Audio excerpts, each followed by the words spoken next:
Bismillahirrahmanirrahim. Assalamualaikum warahmatullahi wabarakatuh. Selamat datang di Kopi MP, Komunitas Kajian Ilmu Manajemen Pendidikan yang dibina oleh Bapak Abdel Muhammad.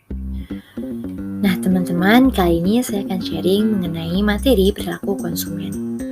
Jadi nih definisi umumnya, perilaku konsumen itu adalah tindakan-tindakan, proses, dan hubungan sosial yang dilakukan individu, kelompok, dan juga organisasi dalam mendapatkan juga mempergunakan suatu produk atau lainnya sebagai suatu akibat dari pengalamannya dengan produk atau juga pelayanan dan bahkan sumber-sumber lainnya.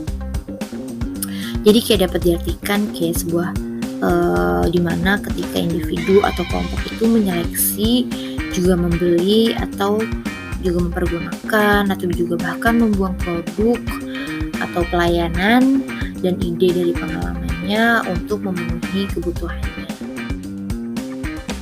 Dan selanjutnya, hal-hal apa sih yang mempengaruhi perilaku konsumen di dalam membeli suatu barang atau mempergunakan suatu jasa?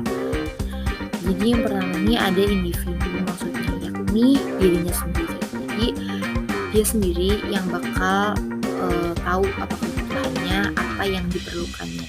Kemudian yang kedua itu lingkungan keluarganya, kemudian yang ketiga lingkungan masyarakat juga sangat berpengaruh, lalu juga budaya kota dan desa yang ditinggalinya, kemudian juga ekonomi ini juga berpengaruh di dalam perilaku konsumen tersebut, kemudian ideologi atau agamanya itu mungkin yang sangat berpengaruh juga, karena konsumen itu sendiri yang akan tahu apakah itu kayak misal halal gak untuk dia beli ataukah tidak halal untuk dibeli.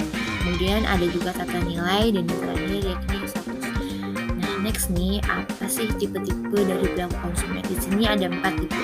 Yang pertama yakni perilaku pembeli yang kompleks atau disebut dengan complex buying behavior. Kemudian yang kedua, perilaku membeli yang mengurangi perbedaan, dan yang ketiga itu ada perilaku membeli yang telah terbiasa. Kemudian yang terakhir, perilaku mencari keragaman. Nah, di sini itu ada 6 model perilaku konsumen. Apa aja sih? Yang pertama nih ada learning model. Nah, model itu kayak dia itu mengacu pada teori di mana customer behavior itu biasanya menunjukkan keinginan pelanggan untuk memenuhi kebutuhan dasar yang diperlukannya untuk bertahan hidup. Kayak misal makanan.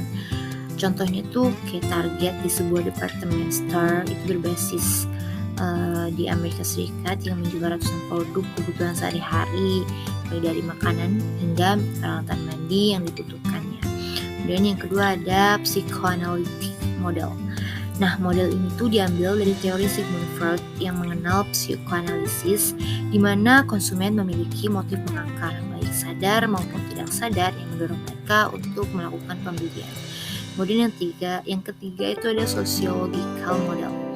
Model ini mengacu pada teori di mana pembelian dipengaruhi oleh setempat individu berdiam diri di dalam sebuah kelompok masyarakat. Kemudian yang keempat itu ada input, process, and output. Kemudian yang kelima ada black box model. Kemudian yang keenam ada Pavlovian model. Nah, apa sih fungsi dari model perilaku konsumen?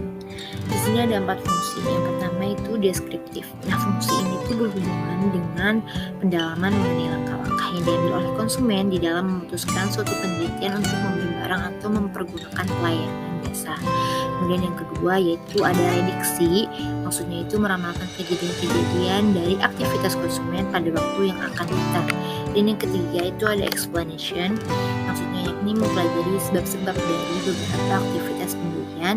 Dan yang terakhir yakni pengendalian. Maksudnya nantinya itu akan mempengaruhi dan mengendalikan aktivitas konsumen pada masa yang akan datang. Nah, thank you for attention y'all. Sekian paparan sharing materi dari saya, kurang lebihnya mohon maaf. Wassalamualaikum warahmatullahi wabarakatuh.